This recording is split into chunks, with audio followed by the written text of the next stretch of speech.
By 1958, McDonald's was well on its way to become the king of fast food, and why not?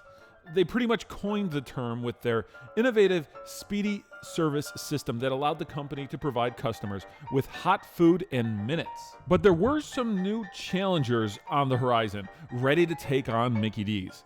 Pizza parlors were popping up across the United States. For example, Pizza Hut opened their first location in '58 and would start franchising not long after that.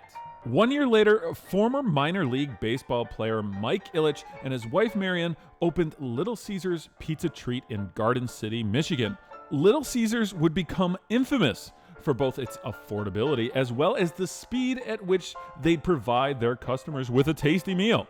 You could say they were giving Speedy a run for his money. Dominick's Pizza also opened in Michigan in 1960. That name would change to Domino's, and they would focus their attention on their very popular delivery option. In today's video, we'll explore how these three massive mozzarella megalodons battled it out over the next several decades for pizza supremacy and discuss McDonald's notorious entry in this pizza war.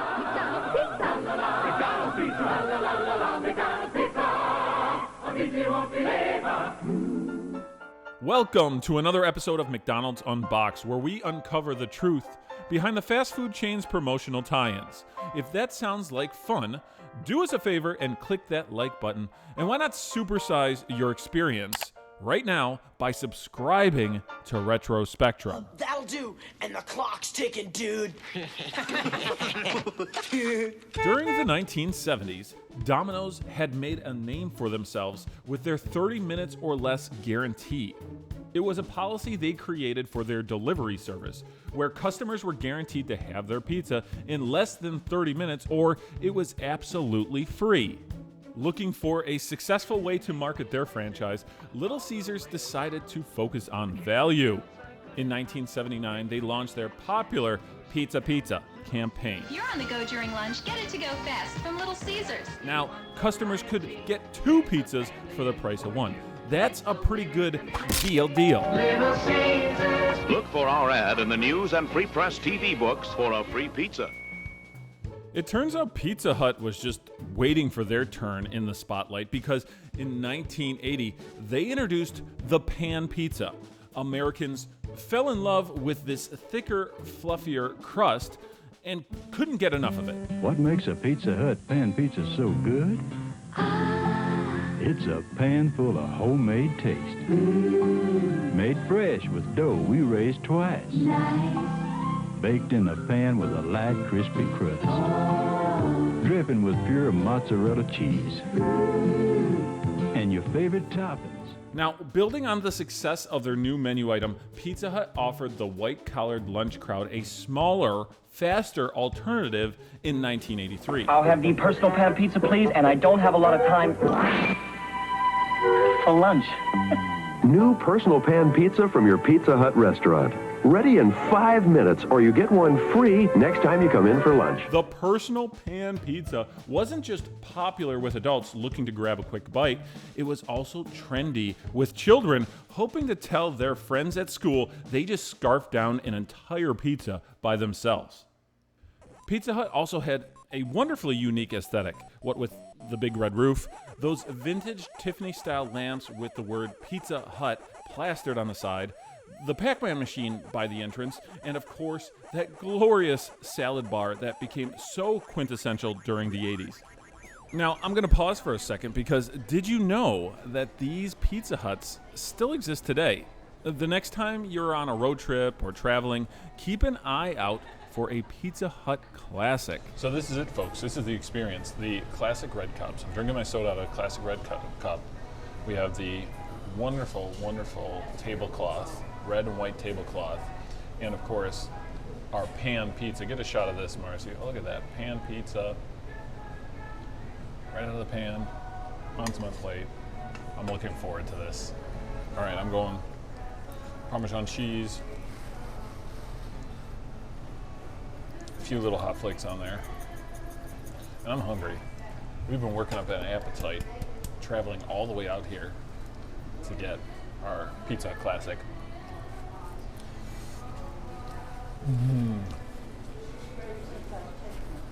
That is nostalgia there. That is childhood. That is definitely a retro experience. Pizza Hut became the most requested restaurant amongst children in the 80s. The Hut even encouraged kids to read with their extremely popular Book It campaign. Now, students could earn pizza for reading books. Some of the most popular books at the time were Scary Stories to Tell in the Dark, Roald Dahl's Witches, and just about anything written by Beverly Cleary. Hey, and don't forget about the Teenage Mutant Ninja Turtles. Cowabunga! Hey, look, guys. It's that Weekend Warrior. We were actually just discussing books and not cartoon shows. I know. Don't forget that the Ninja Turtles were a popular comic book first. Kevin Eastman and Peter Laird created the Heroes in a Half Shell, and the first comic was published in 1984. I can't tell you how many times I've read that book. Really? Sounds like Pizza Hut owes you several personal pan pizzas. Maybe, but if I'm honest, I was always partial to Domino's. Not only could I get my pizza in 30 minutes, but it was the best way to avoid the Noid. Have you ever been frustrated because the Noid ruined your pizza? The Noid loves to ruin pizza. Call Domino's Pizza. We avoid the Noid. Domino's came up with that iconic marketing campaign featuring the nasty little stop-motion villain. The Noid was like those gremlins that were so popular at the time, except he'd focus his energy and aggression on destroying the quality of your delivery pizza. Of course, that never worked at Domino's. Their drivers were the best of the best. Not only would you get your order fast, it would also show up hot and beautiful, just like that shot of Elle Macpherson on the cover of the Sports Illustrated swimsuit special in 1986. By the way, did you know those commercials were actually animated by the same studio responsible for the California Raisins? It's true! The Noid was so popular, he even received his own video game on the Nintendo Entertainment System. Capcom, the developers behind the Mega Man series, were responsible for Yo Noid, a fascinating little side-scroller that came complete with a $1 off coupon for a Domino's pizza. What a deal! Time's up.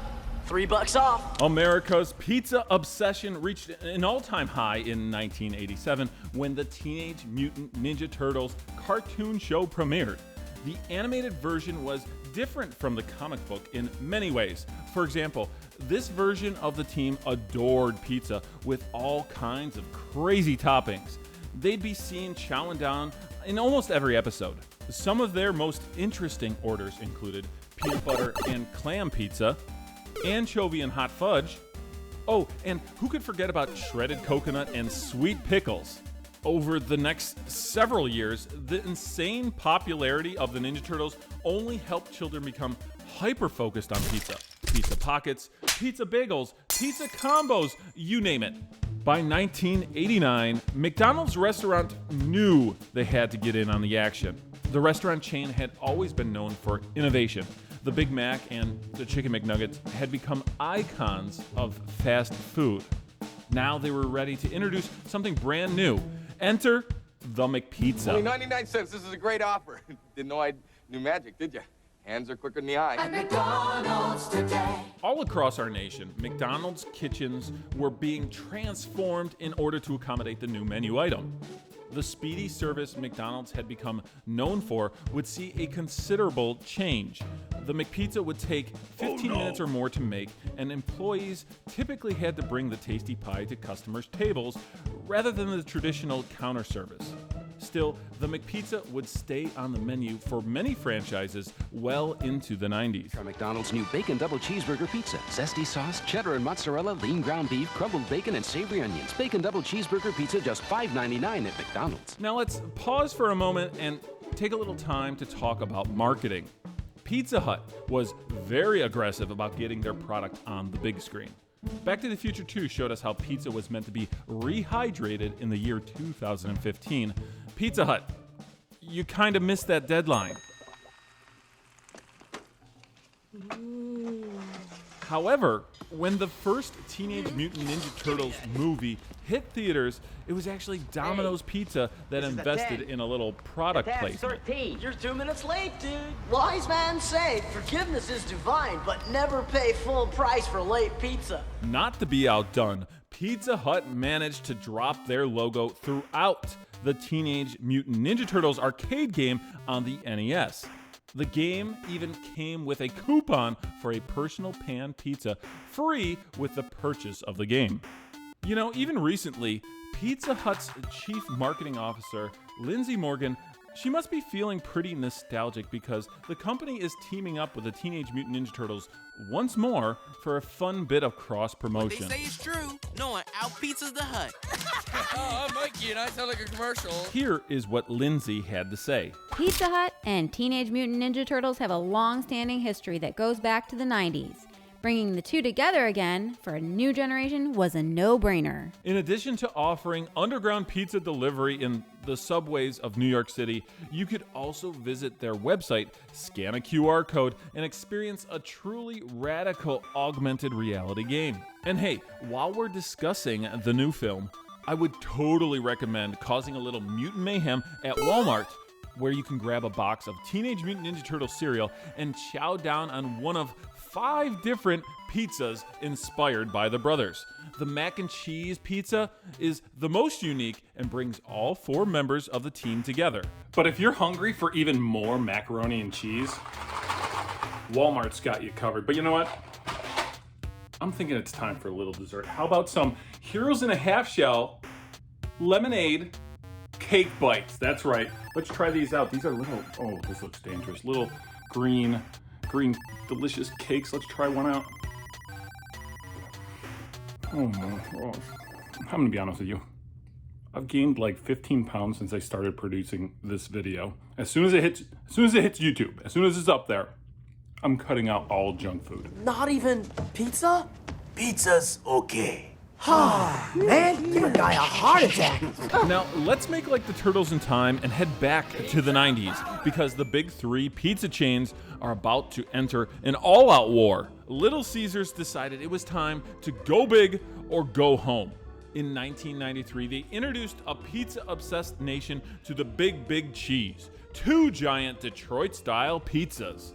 This menu item was so enormous that it didn't take long for customers to take notice. It wound up being a huge success for Little Caesars, so it wouldn't be long before the other chains would follow suit. Huge, large, astronomically big. Big would be an understatement. Very big. Huge. Some guy. Big, huge. When it arrives, you better not be alone. Bigfoot. Pizza Hut! From Pizza Hut. That same year, Pizza Hut gave us the Bigfoot Pizza, an arguably larger meal than the Big Cheese, at least in terms of length and width. 2 square feet of pizza, in fact. The ads for this monstrosity played it up as some kind of urban legend, just like the actual Sasquatch. The truth was that this menu item took our nation by storm, so now it was Domino's turn to fire back. They came up with the Dominator. Both Little Caesars and Pizza Hut had proven that Americans were hungry for larger pizza, but for a franchise like Domino's that relied on the delivery option, the Dominator would prove to be a big headache. This pizza was something like 30 inches in length, and no one had the forethought to consider the box wouldn't even fit in the car door of most delivery vehicles. The Dominator became a takeout-only item for customers, driving a minivan, I guess? Now, by 1996, the battle of the gargantuan pizza was just about over, and while those Heroes in a Half Shell probably loved all those humongous options, even their popularity started to subside as the original Teenage Mutant Ninja Turtles cartoon show came to an end after 10 seasons. The McPizza stuck around at several franchises despite being completely eclipsed by their competitors' colossal pies. But as the decade progressed, it became harder and harder for customers to find this particular menu item. The McPizza wasn't the only thing going extinct.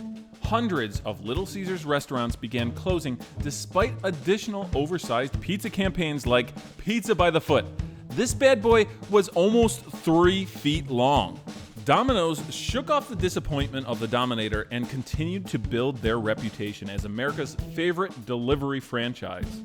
Pizza Hut also got out of the oversized pizza game and focused on a brand new innovation, the stuffed crust pizza. And it's a deal? Yes, we eat our pizza the wrong way. Crust first. By the end of the decade, the McPizza had pretty much disappeared, and McDonald's kind of refocused on what they do well, like burgers. How do you do it? What's your secret?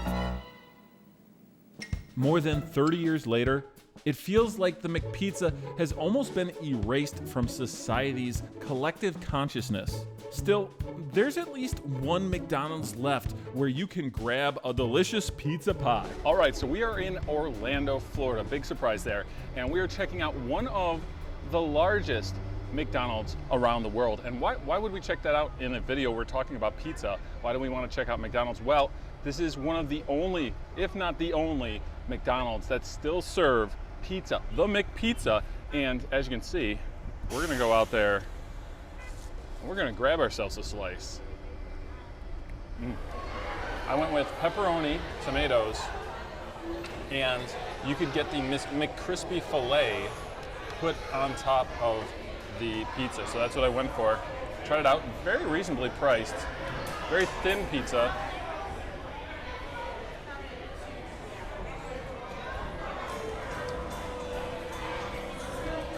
Very tasty pizza. It's a very thin crust. Pepperonis are humongous. It's interesting to think that you get pizza at McDonald's, which is known for burgers, when there's a lot of people around here getting it. A lot of kids and a lot of families sharing pizza. Beautiful aesthetic on the side. 2 floors, play place, an arcade.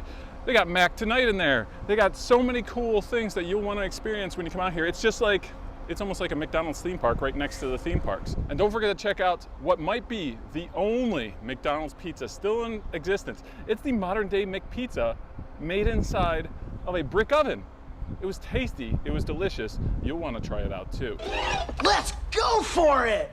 You guys eat pizza? Doesn't everybody? We hope you've enjoyed this look back at America's pizza obsession, as well as one of McDonald's most interesting offerings. Now, we'd like to hear from you in the comments. What was your favorite place to grab pizza when you were growing up? Also, are you excited for the all-new Teenage Mutant Ninja Turtles film? Let us know in the comments section below. Oh, and special thanks to our buddy, That Weekend Warrior, for helping us out. He's a wealth of knowledge when it comes to the Turtles, but also knows a strange amount about Domino's the Noid. I'll drop a link to his YouTube channel in the description of this video. Thank you so much for watching. If you liked this video, please drop a like and consider subscribing to Retro Spectrum so you don't miss a single episode of McDonald's Unboxed.